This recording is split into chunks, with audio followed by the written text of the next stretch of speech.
Some say Twitter, others say another TV show, and then there's a persistent rumor of a possible run for president. We'll break it all down. And on the subject of social media, fake news, trolls, cyberbullying, election interference, there's still unresolved issues.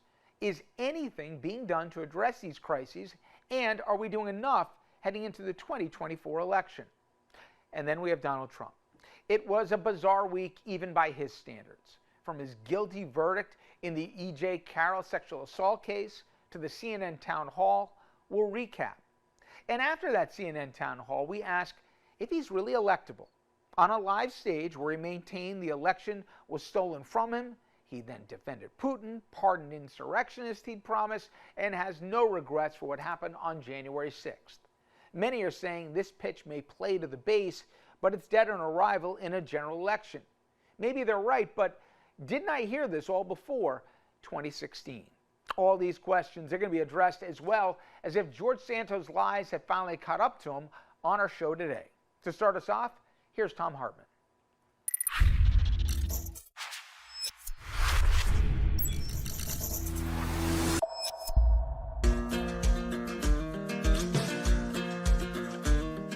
Rick Wilson is a former Republican strategist. He has written an anti-Trump book. He has essentially left the Republican Party. And, you know, he's a regular contributor on MSNBC. And he had some really interesting things to say about Tucker Carlson that I think are you know, worth sharing with you. Tucker turns 54 next month. He's a young guy. He would be, you know, kind of in the category of John Kennedy's age. And Rick Wilson says, I wouldn't count on the Tucker Carlson White Power Hour showing up on the Blaze or the Daily Wire anytime soon. Why? Because almost certainly Tucker Carlson has a huge non-compete agreement written into his contract with Fox so-called News. Which means, you know, if this is the case, and we don't know yet for sure, but it's common, it's normal over there. What that means is that, you know, Tucker's going to be looking for a job. Yesterday we were talking about this, and I was speculating, you know, where's he going to go? What's he going to do? And I told you, you know, that Louise was saying to me, he's going to run for president. And I was saying, nah, no way. Well, Rick Wilson agrees with my wife. He says he's rich enough.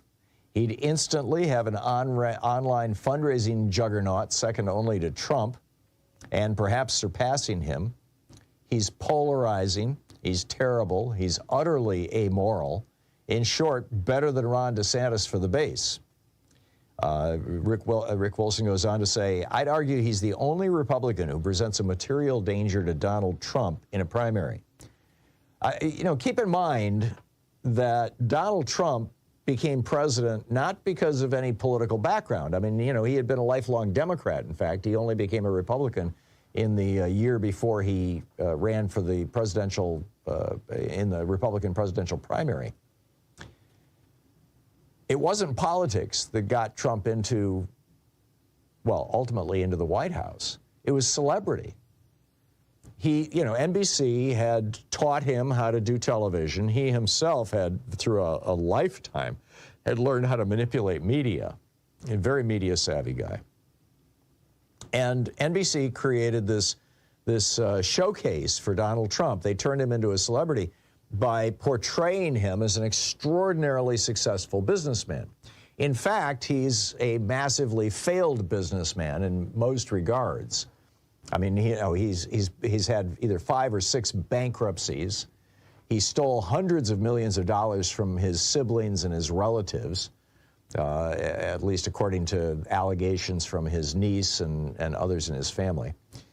His father had to bail out his casino, for God's sake, walking in and buying, you know, a whole pile of chips. I think it was $1 million worth of chips. I'd have to go back and look at the amount. And then just leaving the chips there as just a way of basically laundering money into Trump's casinos. Who loses money on casinos? Donald Trump. His Trump steaks failed, his Trump wine failed, his Trump water failed, his Trump, the board game failed, his Trump University not only failed, but he was prosecuted for fraud and convicted and had to pay a $25 million restitution. About the only thing that Donald Trump has ever been successful at are his real estate deals. And that's in large part because real estate is so unregulated in the United States that it's the principal way that Russian oligarchs launder their money. And apparently a lot of it through Donald Trump's properties. So, Trump has been running a money laundering machine for years. He's been apparently successful at that. But, it was celebrity that got Trump into the White House. Well, who has more celebrity on the right now than Tucker Carlson? I mean, he's more famous than Ron DeSantis. In fact, Ron DeSantis premised his run for the White House on being able to get Tucker Carlson's endorsement. Now, he ultimately didn't get it, but, or maybe, I'm not sure that Tucker Carlson has actually endorsed anybody so far. If you know, let me know. I'm not a regular Tucker Carlson viewer. But the bottom line is, for Republicans, they don't care what your policy positions are, with any kind of level of nuance or concern. They just want to know that you basically, hate people of color and Jews and immigrants, and that you support the possibility of a racial war, that you think, white Americans should be arming up, that you support tax cuts for billionaires. That gets you the support of the billionaire class. And Tucker Carlson is, certainly a multi-millionaire. And maybe more, I don't know. He's the heir to the Swanson frozen food fortune, or an heir to it. So celebrity and money are the things that make you popular in the Republican, on the Republican side. So what do you think? Do you think that there's a real chance that Tucker Carlson could play a serious role? And if so, what would that role be? What kind of impact would a Tucker Carlson candidacy have on this race? Could he beat Joe Biden? Could he beat Donald Trump in the primary, for that matter? I mean, there's a lot of questions here. Not any simple answers. But as Rick Wilson says, celebrity, money, mental acuity, cynicism, pro-Putin isolationism, and an overt threat of authoritarianism are pretty strong secret sauce for the MAGA base. Celebrity got Trump the White House. It could certainly do the same for Tucker.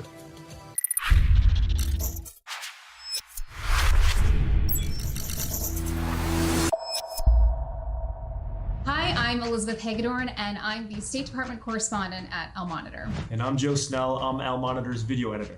Let's admit it, this past year has been difficult to stay on top of the news and sift through what's accurate and what's misleading.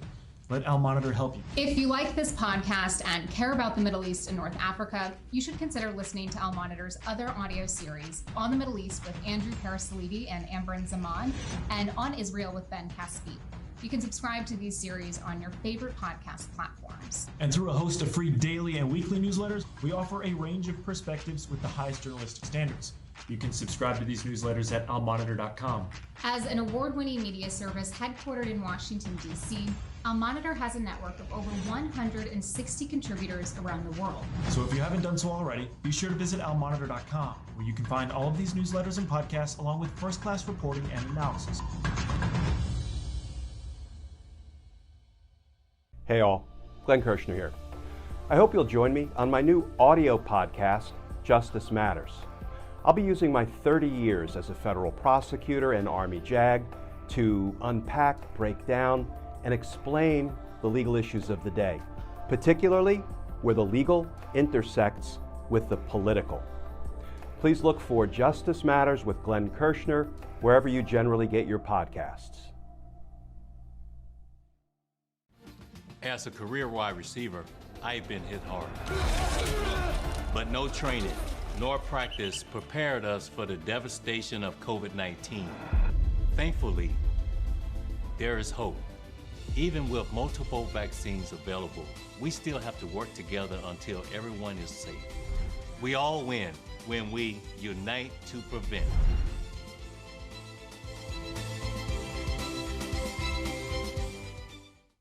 Republicans say they won't cut Social Security, Medicare, or Medicaid. But can honest, hard-working middle-class Americans really believe what these politicians say? Republicans said they wouldn't overturn Roe v. Wade. Here's what Supreme Court Justices Gorsuch, Kavanaugh, and Coney Barrett said during their Senate confirmation hearings. Roe v. Wade. It is a precedent of the United States Supreme Court. A good judge will consider it as precedent of the United States Supreme Court. Roe v. Wade. It's settled as a precedent of the Supreme Court. Roe is not a super precedent, but that doesn't mean that Roe should be overruled. Well, we saw how that turned out. They played us for fools. Tell your elected officials to keep their hands off of our Social Security and health care benefits. Fool me once. Let Majority Rule was responsible for this message. LetMajorityRule.org is a project of the Marvin Lucas Super PAC, which is responsible for and paid for this ad and is not affiliated with or authorized by any political campaign or candidate or candidates committee.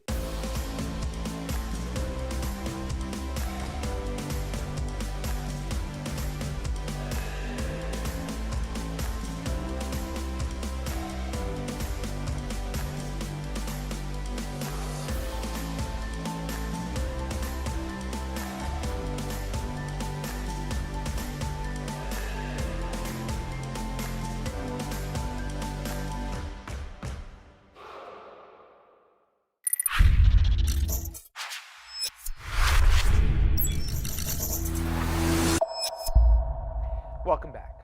It was certainly a surreal week for Donald Trump. First, he was found guilty of sexual assault, among other things, and then he held court at a town hall where he had zero regrets for the insurrection or anything else for that matter. For more, here's Rick Smith and his guest. It's time for the Rick Smith Show.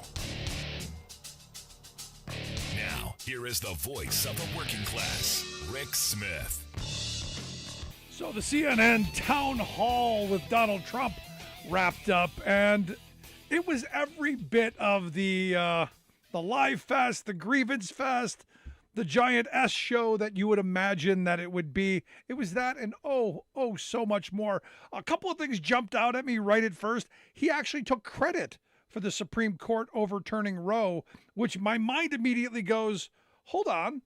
Did those justices tell him something different than what they told the confirmation folks? Because remember, they believed in decided law, and for him to say, hey, I did this, he had to have some different information. Anyway, here to share some thoughts on the giant S show. I've asked my good friend Craig Harrington to come share some thoughts with us. He's the chief cook and bottle washer over at Media Matters for America, MediaMatters.org, the website. Craig, thanks for taking time for us. Yeah, thank you for having me on again, Rick. So, gut reaction on the CNN. It's just like a clown show, setup. Any thoughts? Yeah, it was a total disaster. If there's any silver lining, it's that CNN, as the third-ranked cable news network, didn't actually show this to very many people. Like, best case scenario, 1 million people maybe tuned in. Worst case scenario is their typical 500,000 to 700,000 in prime time. CNN is a distant third-place network, and they did this because, frankly, they're desperate for ratings and they're starved for this attention. But man, the attention is not positive. So it didn't help. My question then. Did Van Jones come out and say, today Donald Trump was presidential? Did we get that from Van? Yeah, it was actually very interesting. In the immediate post-game analysis, CNN did this thing that they've adopted a little bit since the 2020 election. They had their first panel of journalists where their sort of center chair was Jake Tapper. And then they had a second panel of political analysts where their center chair was Anderson Cooper, and that's where Van Jones appeared. In that first panel, though, it was like Dana Bash and John King, Jake Tapper, Abby Cornish, Abby Phillip, one other person whose name escapes me, but all real journalists. And they were just kind of shell-shocked. Dana Bash, just shell-shocked. They were like blown away by like, oh, this was what Trump is like. We forgot a little bit of what this experience was. They were shocked by how much he lied. Wait a second. These are smart people. Or I want to believe they're smart people. Are you telling me they forgot the 4 years of chaos we went through? They forgot that this guy will lie when the truth would be better, and if you get off his narrative, he's going to steamroll over you. They forgot? Some of the I don't remember which commentator or which of their journalists it was, but one of them actually said, if you had forgotten what the Trump experience was like, this reminds you. And he just steamrolled Caitlin Collins, who was the host, and I guess she did as well as she could have, but this was not a situation where she could have succeeded. She was alone on the stage with Donald Trump. There were something like hundreds of Trump supporters in the room. They were technically undeclared voters, but almost everyone they interviewed was like, they supported you in 2020, or they supported you in 2016 and 2020. One of them wasn't old enough to vote for Trump, but said they were undecided heading into this, but they're still a college Republican, like a registered, a member of a Republican group. And so this was not a situation where a journalist could succeed. And the journalists watching this seemed to have this shocked realization, oh, wow, this was what the Trump show was like. But to address your first point about Van Jones, February 2017, Van Jones sort of goes down in infamy for his response to Trump's first ever speech to a joint session of Congress, where he said, he literally fought back tears and said, this was the night that Donald Trump became president. I know. Because Trump addressed a war widow, essentially, for frankly, a military operation that was botched by Trump. And Jones, since the November of 2020, since the election night in 2020, he has really had a heavy pivot away from Trump. And he was just sort of disgusted and aghast by the performance that we saw. But again, this is what CNN in their pregame coverage started to talk a little bit about, a thing they've become a meme for, which is would Trump have a pivot during this conversation? Would he use this as an opportunity to, I think they said, will he adopt a more, quote, balanced tone? And no. And you wonder why no one watches CNN. It's the post-game analysis from their political pundits, even the sort of the former Republicans and former Trumpers on it. Everyone was kind of surprised by how combative he was. But most of the people who are watching this, I think if you're following along on Twitter, or obviously here at Media Matters, we were watching this with much of our staff, and this was what he wanted. Our president, actually, Angelo Carson, tweeted very early on that Trump was having a blast. He was clearly enjoying himself. This is what he wanted. He wanted easy sound bites. He wanted to be demonstrated sparring with a reporter, ideally with a woman reporter. Yep. He wanted to have these easy rhetorical wins where he could spew his well-rehearsed lies. He wanted to be fact-checked because if you notice in that room, which was hundreds of Trump supporters, when he would lie, they would applaud. And then when Caitlin Collins would fact-check him live, he would just roll right back through her and push right back and shove right on, and they would applaud him again. There were only 2 instances in more than an hour of questioning where she really just dug her feet in and stopped him in his tracks, and he got defensive. On one of those instances, he kept claiming that he built the wall along the Mexican border, which he did not. And she over and over and over just reiterated, you only built 52 miles of wall. You only built 52 miles of wall. You only built 52 miles of wall. And he got trapped on that. And she beat him on that one instance. On another instance, she just over and over said that he wasn't telling the truth about the Presidential Records Act, which he claimed allowed him to steal those documents when he left the White House and take them to Mar-a-Lago. And she just over and over again dug her feet in. But on other instances where she wasn't as persistent, or where he was simply more persistent, we saw really poor spectacles from this. For instance, the very first question was about the 2020 election, and he promoted the big lie. He didn't explicitly say that Joe Biden and Dominion voting systems and Smartmatic voting machines stole the election and rigged the results against him. But he said that if there was a fair election, and people have questions about whether or not 2020 was fair, if there was a fair election, he would be president. And he reiterated that again. She asked him at the very end if he would commit to accepting the results of 2020. And he said, yeah, if I think it's a fair election, which means if he wins. And so if he wins, he'll say that he accepts the election. And if he loses, he'll promote the big lie, which led to the insurrection at the United States Capitol, which potentially had which carried the potential of overthrowing the United States government and installing, a dictator, which is what many people in the crowd on January 6, 2021 were looking for when they stormed the United States Capitol building. He called Ashley Babbitt who is an insurrectionist, a dead insurrectionist who was killed on January 6th by a police officer who was defending the United States Capitol. He called her a patriot. Collins said nothing. He called that police officer a thug. Collins said nothing. That police officer is black. Collins said nothing. Donald Trump then claimed that the police officer went on TV and bragged about his role in defending the Capitol on January 6th. That did not happen. She sort of pushed back and said, like, he didn't say that, but she said that off camera. He just got to steamroll through this over and over and over again.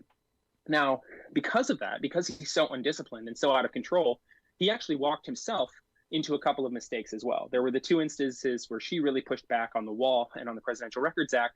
And then there were two other instances where he potentially looked bad. He took very proud ownership of the Dobbs decision to overturn Roe v. Wade. He said that he did that, and he was proud of it, and he was honored by it. And he said that that was him, that he overturned Roe v. Wade. No one else could do it, only him. And that is going to go into ads for eternity. And then I'm trying to think off the top of my head what the second instance was where he sort of slipped up.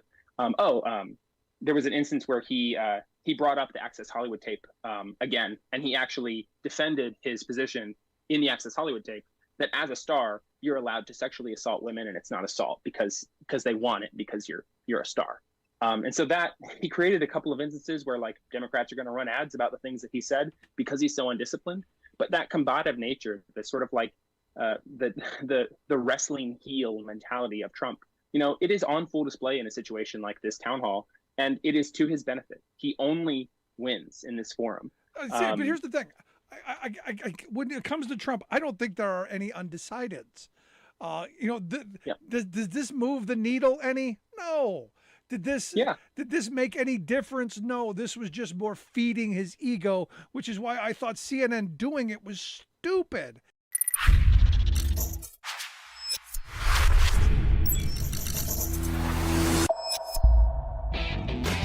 Are you tired of think tank approved corporate news and commentary? Are you tired of CEOs telling you what to think, who to hate, and who to vote for? Well, welcome to the Rick Smith Show. We don't take orders from some boardroom, and we don't do focus groups or talking points. We don't work for them, and we never will. I'm Rick Smith, and I work for you. We are radio of, for, and by we the working people. Check out our program at thericksmithshow.com. In today's Middle East, the issues are getting more complex and the noise is getting louder. It takes a lot more to really understand what's going on. Al Monitor has established itself as an independent and trusted pulse of the Middle East, providing angles that you won't see anywhere else. We have committed to hiring hundreds of the top journalists and experts from across the region to keep our audiences up to date on the latest news and the trends to watch for. Decision makers on foreign policy and international business, global media, and top regional authorities regularly read Al Monitor, making it a one-stop shop for gaining a better grasp of the Middle East. And now, with the launch of Al Monitor Pro, we're using our expert network and new datasets to offer premium, actionable insights to business and policy professionals around the world. Pro offers expert memos, data-driven trend reports, industry monitoring, and special events covering trade and investment, energy, technology, food security, and more to help analysts do their job better. Join our community as we continue to grow.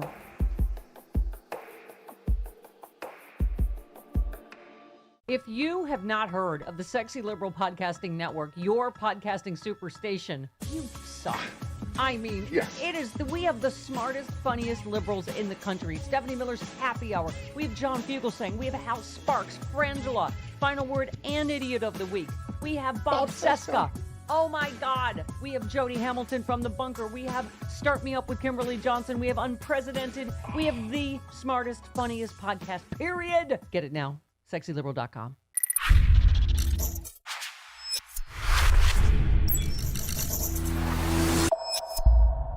In this segment, Stephanie Miller welcomes Karl Frisch as the two discuss if people are dismissing Trump today the same way they did back in 2016.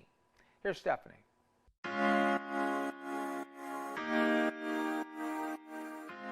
Would you like to be the human form of this 75-page fact-checking Donald Trump CNN town hall? Would you like to just pick anything? Anything. It was 13 pages. I mean, it reminded me of how pleasant the last couple of years have been without him doing this every single day on television. Yeah. Oh God. So there's that. I mean, Trump calls them witch hunts. Santos calls them witch hunts. What's crazy about that is that historically speaking, if there was any party that would have been like gung-ho for a witch hunt, it'd be the Republican Party. I mean, they basically used the Crucible like it's erotic fan fiction. Exactly. Yeah, I know. You're right, Karl. It is like a 2016 acid flashback, but like, as I said, with quicksand and piranhas, because it just, oh my God, the flapping Garfield lips, just the whole, but oh my God, all the same lies. I mean, you know, I guess we knew they were going to be all the same lies over and over and over, but this time with a cheering bunch of yahoos, right? That CNN allowed. This was not a town hall, it was a rally. He hosted his rally. And, you know, we thought at the end of 2020, when he left office in 2021, that the 11 billion lies that he made as a candidate for president and then as a president, you know, that was probably the high water mark. But I think we've learned that there is never going to be a high water mark when it comes to this man's lies. They will continue to mount up, and the media will continue to flail in responding to them. He'll also continue to put his foot in his mouth, putting himself in legal jeopardy. I would not be surprised if E. Jean Carroll has other lawsuits to file based on this interview. Yeah, I just said that, Karl, in the first segment. I'm like, if I were her, I'd sue him again. I mean, it's like, this is just, it's extraordinary that we keep, like, I don't know, I guess surprise isn't the word, because we're not surprised. It's just, but the fact that he continually just goes into a rake factory every time he goes on TV legally. We were saying Ellie Honig was talking about January 6th, that Jack Smith should totally use this admission. I don't know, because I didn't watch, God, I couldn't have withstood the whole thing, but you know, the admission that basically he sent them. I mean, whatever it is he said last night, according to experts, is legally admissible. Don't you think? Yeah, anything he says is legally admissible. I mean, we've seen, you know, during the trial, they showed him, you know, audio and read back his quotes to him. So I think every time he talks in public about any of this stuff, he's even deeper. And I think the media, you know, when we say we're not surprised, the media shouldn't be surprised either. They need to come ready for all of the lies. Trump went on CNN because he was under the impression that he would be able to go on a network just like he does to Fox News and Newsmax and get very little challenge. And that's partially what he got. The traditional media, your CNNs, MSNBCs, NBC, CBS, PBS, etc., they need to hold themselves to a higher standard than those other outlets. And Trump will never sit for an interview at an outlet that holds those high standards. So they should wear that as a badge of honor rather than thinking, what am I doing wrong that I can't get this buffoon on my air? Yeah. Good God, how many times did I think of Eric Boehlert last night? I'm like, oh God, I just... All week. Yeah. I mean, I'm trying to even form questions, Karl, because I don't... I think, like we say, we all expected the number of lies, but as we were saying, poor Caitlin Collins is put in a terrible position. I mean, she tried to, but you put her in it was like the lion's den. They're all booing her and cheering him. I mean, what's happened? I don't even know how to put it. Our humanity, Karl. Like, people in that audience, weren't any of their wives, sisters, girlfriends, anybody sexually assaulted? They're laughing at the fact that he was just convicted of that, and laughing at jokes. I mean, it's just, do they not have women they love? This is a party that is currently fighting to make sure that 11-year-olds and 10-year-olds have to carry their their rapist's child. So I don't think that they have a human approach to these issues, period. They don't. Yeah. But I guess, and the other thing, for you as a political strategist, just the fact that he's allowed to completely misrepresent his record and Biden's record. Just, I mean, I don't even want to say, like, the numbers, almost everything. Again, how many pages is this, Travis? I couldn't possibly. 13 pages. I couldn't have possibly gone through this entire thing, but it's just wildly, the numbers are all wrong. He just pulls numbers out of his, right? Like, I think we've given $36 billion to Ukraine. He said $171 billion and counting. Like, he just pulls numbers out of his. He said, what was the other thing he said, Travis? We don't even have any ammunition for ourselves anymore. We gave it all to Ukraine. He said we did. But I mean, the percentage of people, I guess, that believes what my girlfriend was saying. It's just, this is the thing with good liars. He says it with so much conviction, and like he knows that there's a percentage of idiots like in that audience that go, yay, yay. Yeah, it's not about, like, he could literally say anything, and the people in that audience pick it up. And so we have to remember that him being front and center for the Republicans is the best thing Republicans can do for us. But we also have to remember that we can't take anything for granted, that we need to fight just as hard as we did in 2020 and 2019 and 2018 and 2017, and make them own him. If we can make them own him again, we can win back the House, we can keep the Senate, and we can defeat him. Yeah. But he is the face of the Republican Party. Yeah. Well, the happy clappy side of me says that, Karl, that this is good news for us. Like, good. Let them cling to him. Because if you do look at polling in terms of all of us, not just Republican voters, I think it's 60-something% don't want him to run again. So, you think, like, we're not insane. It's that Republican base that he's doing so well with. And I guess the political strategist in you must think, good, bring the entire party down with you, as you've been doing in the last elections. Yes, but again, it's about what do you do with your opportunity here, right? And so we cannot look at this as a rest on your laurels opportunity. We need to see this as a I'm going to make a sports metaphor, so everybody get out a pencil and tell me I incorrectly stated it. But we need to take this football and run it down the court. Sure, yeah. Just stuck with field. Stuck with field. Don't go with court. Yeah. As far as we can down the field. Yes. Until we get to a touchdown. That works. Sure. Or unless we get that works. Charged for icing. Is that a thing? That was great, Karl. That's good, Karl. But seriously, quite seriously, how would you, as a political strategist in 2024, this is your old job, how would you do that in a completely fact-free world like we live in last night, where there does not appear to be objective reality or facts? I mean, you accept that your goal in this is not winning over those people, period. Right. It's not. Your goal is to turn out the Democratic base, and there's no greater motivator for turning out the Democratic base than Donald Trump, and to win over moderates and independents. And I think the exhaustion factor with Trump does a good job of that. But we need to remind people of the chaos of Donald Trump being our president. And I think that'll do a good job of convincing independents who might be leery for whatever reason that going with Trump is a bad idea. Look, independents left Donald Trump after 2016 and they never looked back. Yeah. I mean, it just, when he says stuff like gas was a penny when I was, it depends on our short-term memory because no one went anywhere because we were home wiping our with coffee filters. Of course, gas prices were low. That he uses to get the Republican base excited, the lies, the racism, the misogyny, the homophobia, the transphobia, the anti-Semitism. Am I missing any of them?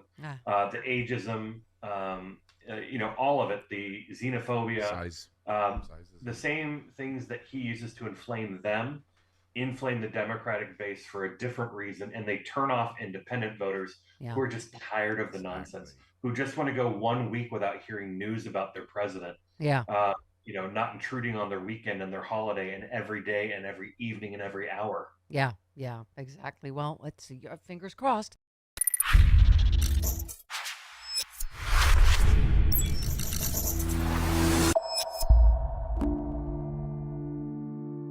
In today's Middle East, the issues are getting more complex and the noise is getting louder. It takes a lot more to really understand what's going on. Al Monitor has established itself as an independent and trusted pulse of the Middle East, providing angles that you won't see anywhere else. We have committed to hiring hundreds of the top journalists and experts from across the region to keep our audiences up to date on the latest news and the trends to watch for. Decision makers on foreign policy and international business, global media, and top regional authorities regularly read our monitor, making it a one-stop shop for gaining a better grasp of the Middle East. And now, with the launch of our Monitor Pro, we're using our expert network and new datasets to offer premium, actionable insights to business and policy professionals around the world. Pro offers expert memos, data-driven trend reports, industry monitoring, and special events covering trade and investment, energy, technology, food security, and more to help analysts do their job better. Join our community as we continue to grow.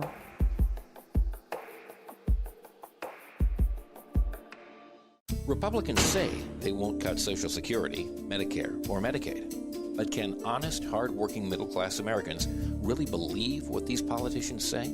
Republicans said they wouldn't overturn Roe v. Wade. Here's what Supreme Court Justices Gorsuch, Kavanaugh, and Coney Barrett said during their Senate confirmation hearings. Roe v. Wade, it is a precedent of the United States Supreme Court. A good judge will consider it as precedent of the United States Supreme Court. Roe v. Wade. It's settled as a precedent of the Supreme Court. Roe is not a super precedent, but that doesn't mean that Roe should be overruled. Well, we saw how that turned out. They played us for fools. Tell your elected officials to keep their hands off of our Social Security and health care benefits. Fool me once. Let Majority Rule was responsible for this message. LetMajorityRule.org is a project of the Marvin Lucas Super PAC, which is responsible for and paid for this ad and is not affiliated with or authorized by any political campaign or candidate or candidates committee.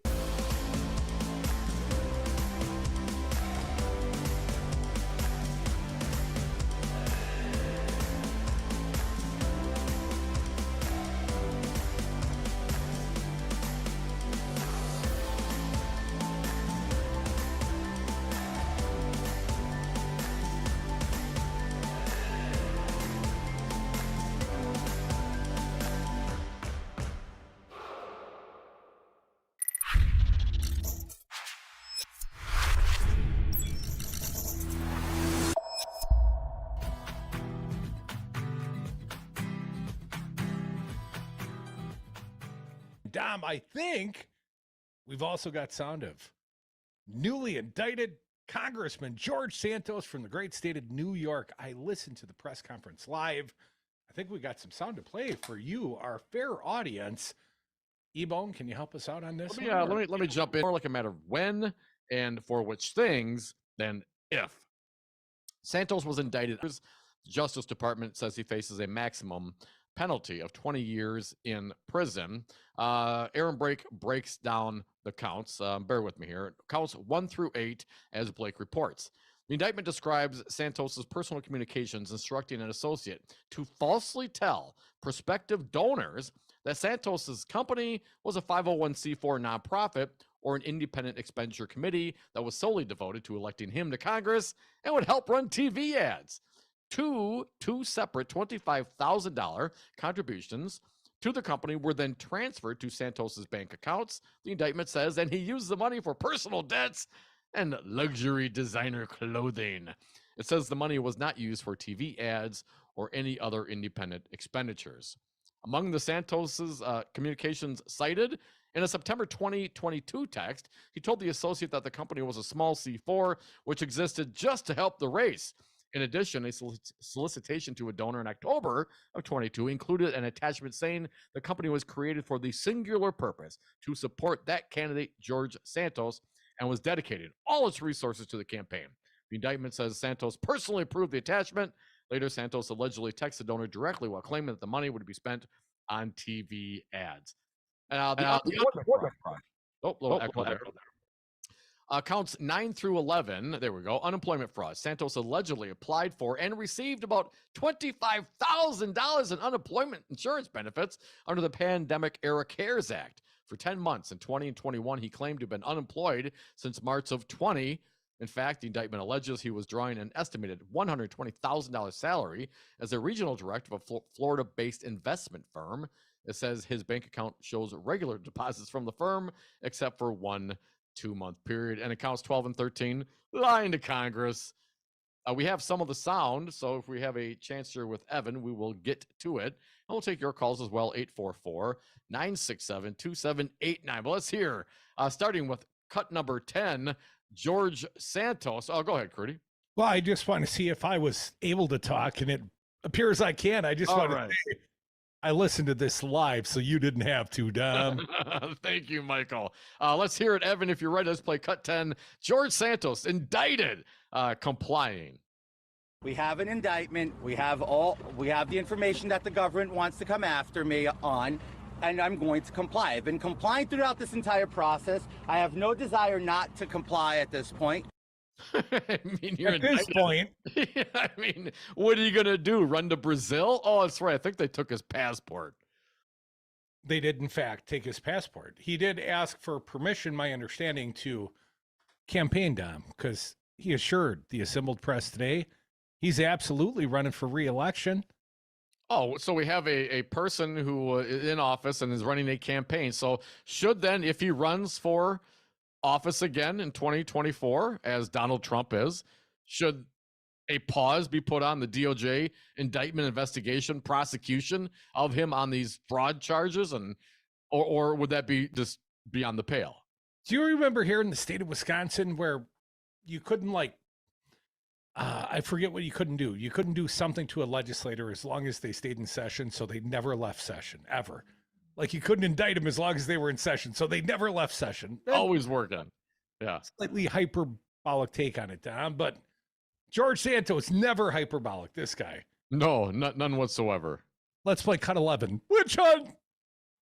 It's a witch hunt because it makes no sense that in 4 months, 5 months, I'm indicted.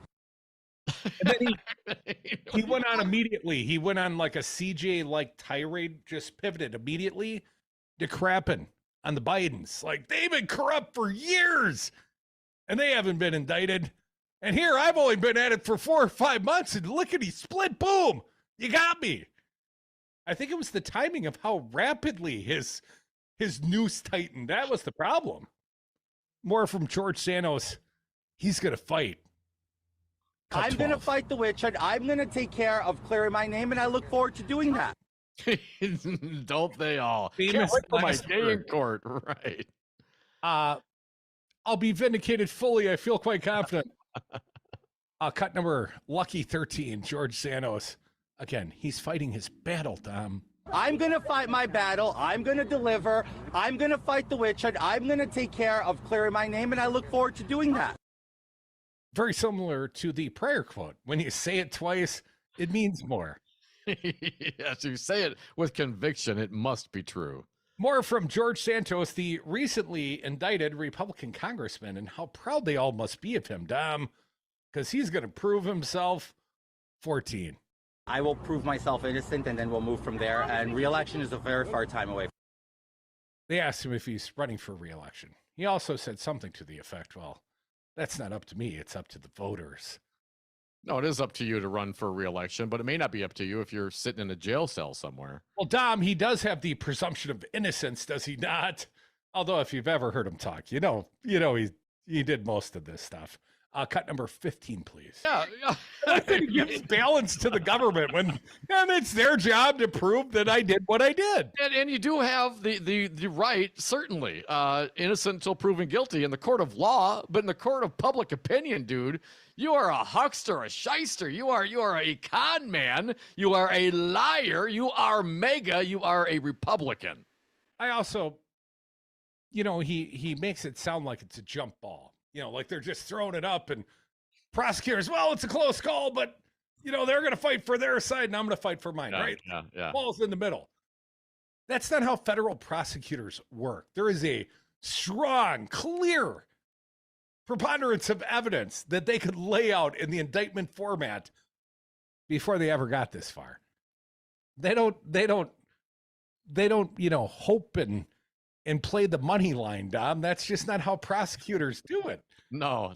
They have a very good record of conviction, especially for these particular kinds of crimes. And there's a paper trail for much of this. Let's keep going. I believe we're on cut number 16, please, Evan. Well, no, I thought I did a good job of dealing with the stress and hiding the stress. But, my first time in a circumstance like this, I'm thinking first time, more from newly indicted Republican Congressman George Santos. He's running for re-election. He'll take your money, call him at the pledge line. Again, Dom, he's going to keep fighting. I'm going to keep fighting for what I believe in. I'm going to keep fighting to represent my district. I'm going to keep fighting to deliver results. And now I have to keep fighting to deliver, to defend my innocence. And I'm going to do that. Yeah, he sounds a little jacked up for sure. Cut number 18. Let's put a bow on it. Indicted Congressman George Santos. Elections are tricky. Elections are very tricky, and it's up to the people. I trust them to decide what's best.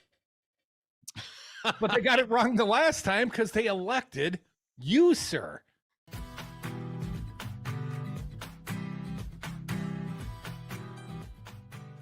When we come back, Tom's final take on how to fix social media.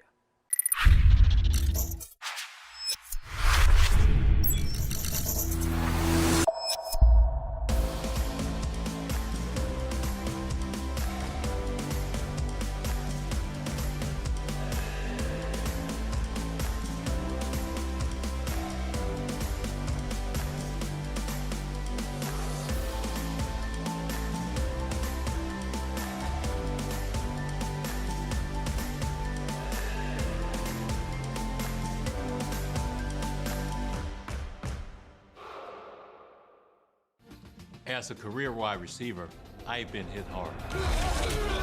But no training nor practice prepared us for the devastation of COVID-19. Thankfully, there is hope. Even with multiple vaccines available, we still have to work together until everyone is safe. We all win when we unite to prevent.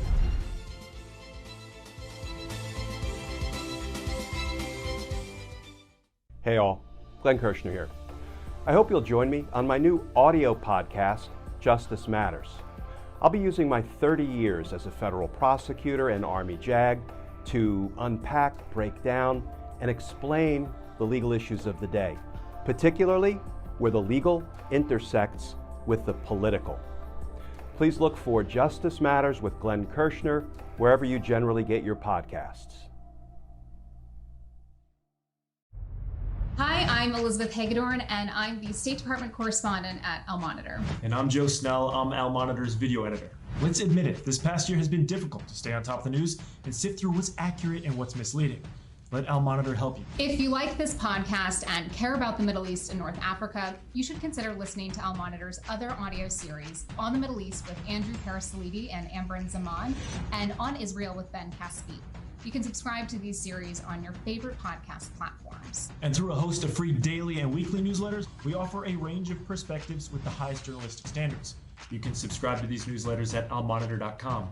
As an award-winning media service headquartered in Washington, D.C., El Monitor has a network of over 160 contributors around the world. So if you haven't done so already, be sure to visit elmonitor.com, where you can find all of these newsletters and podcasts along with first-class reporting and analysis. If you have not heard of the Sexy Liberal Podcasting Network, your podcasting superstation, you suck. I mean, it is we have the smartest, funniest liberals in the country. Stephanie Miller's Happy Hour. We have John Fugelsang. We have Hal Sparks, Frangela, Final Word, and Idiot of the Week. We have Bob Seska. Oh my God. We have Jody Hamilton from The Bunker. We have Start Me Up with Kimberly Johnson. We have Unprecedented. We have the smartest, funniest podcast, period. Get it now. SexyLiberal.com.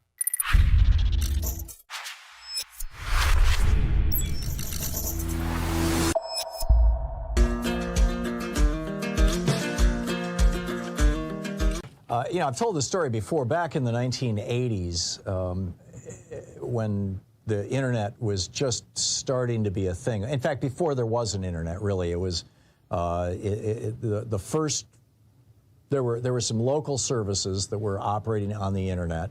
The Well was one out of San Francisco. It was very, very hip, maybe even in the late 70s. In fact, I think this was all. Yeah, this was in the late 70s, actually, in 78, 79, right around there, somewhere in there. I started running forums on CompuServe. CompuServe was it. AOL came along a little later. They came along in the early 80s, as I recall. And we had, at the peak, as I recall, 34 forums. Now, I might be wrong on that number, but we had a bunch of them. And Nigel Peacock and I ran most of them together. Nigel is still my web guy. He lives in the UK. He's if you subscribe to Hartmann Report and you show up for one of our Saturday, monthly Saturday Ask Tom Anything sessions, Nigel's the guy who moderates them. And we've been friends for 40 years now, 30 years anyway, since the late 70s. And when I was running these forums on CompuServe, CompuServe would assign you an email address, and it was typically a 5-digit number with a period followed by a 3 or 4-digit number, and then at CompuServe.com. So mine was like 75764.1437 at whatever. But when you used a forum, although that email address was available, you had to use your real name. And that's the point that I was getting to in this whole backstory, is that for, a decade or more, Nigel and I were running these forums on CompuServe, and Sue Nethercutt, who also works with us, was participating in forums on CompuServe. It's where we all kind of met back in the day. And, everybody had to use their real name. You couldn't go in and say, my name is Big Daddy, or my name is, whatever. You couldn't make up a name, even a real sounding name. You had to use your real name. And this was before 1996. In 1996, the liability, prior to 1996, internet, social media companies like CompuServe, that were running message boards, were considered publishers. And publishers have liability. If I write a letter to the editor to the Oregonian, our local newspaper here, and I say that I think that XYZ politician is an SOB and has been killing cats in his backyard for fun and serving them to his neighbors as hamburger, and that he's just a disgusting human being, none of which is true, and the Oregonian publishes that, they incur some liability for my defamation of my neighbor. Publishers have liability. In 1996, Section 230 of the Telecommunications Act ended that liability for social media companies. And that's what made Mark Zuckerberg a billionaire. It's what made the founders of Twitter into billionaires. And it's, and social media companies are still using this. And frankly, I think it should be changed. I think Section 230 needs to be altered. But now these companies have so much money, and since the Supreme Court has ruled that companies can own politicians, you now have large swaths of, frankly, both political parties that are owned by giant social media companies and big tech. But Vietnam has a plan to deal with this. Now, let's predicate this discussion by pointing out that Vietnam is a communist dictatorship, and those words typically should go together. I'm offended by them going together because I don't think that Karl Marx was an advocate. In fact, I know Karl Marx was not an advocate of dictatorship. Karl Marx thought that communism would actually make for a more egalitarian society, a more, frankly, small d democratic society. But, they call themselves communists, and you may not dissent from the communist line in Vietnam. So Vietnam is now saying, if you are on social media that can be read in Vietnam, and that would presumably be the people who are posting in Vietnamese, because there are, native language versions of all of these, Facebook and of Twitter. The apps are native language, and you basically just see people who are discussing things in that language. So I'm assuming that it's just that.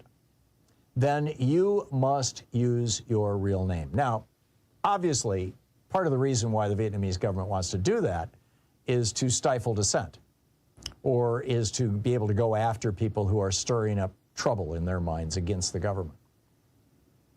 On the other hand, and so that's the warning, right? That's the caveat. I want to put that giant caveat right up front.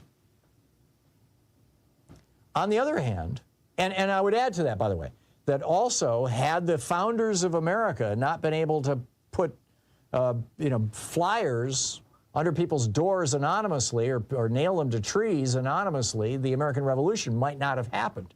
I quote a number of those flyers that were written by a fellow named Rusticus that nobody knows who it was to this day in my book, Unequal Protection.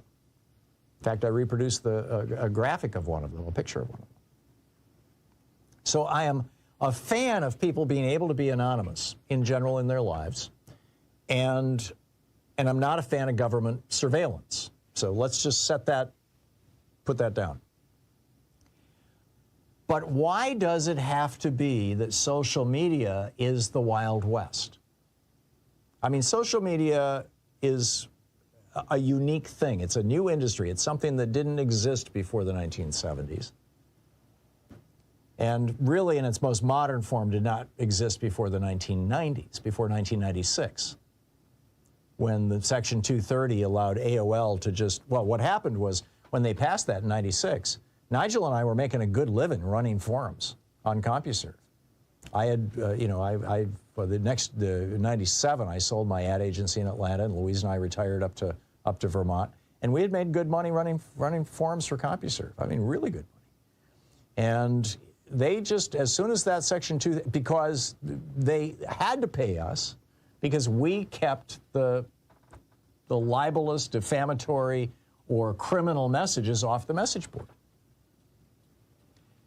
But once they passed that law, people could log on anonymously, people could say or do anything they wanted. They started, trading drugs and child porn and guns and things on AOL and CompuServe, and I mean, everything went to hell. And they stopped paying me and Nigel. No, he's not mean. I just heard my mother's voice again. That happened yesterday too when I said God. Anyhow, me and don't do that. So, which raises an interesting question. I mean, should this be the law all around the world? Should we say, yeah, you can be anonymous under some circumstances. You can't be anonymous when you publish something in the newspaper. They will not accept it. There's no newspaper in America that if you send them a completely anonymous note will publish it as a letter to the editor. Why should social media be any different? Shouldn't Twitter and Facebook and LinkedIn and Post and Tribal and Spoutable and all of these social media sites, shouldn't they be required to require people to use their actual names? And shouldn't they have some liability if somebody does something illegal on their sites? I think so. I'm on Vietnam's side on this thing, and I realize that they're doing it for the wrong reasons. Well, that's all the time that we have for RFL today. For all our hosts and their teams, thank you for joining us. We hope to see you again tomorrow.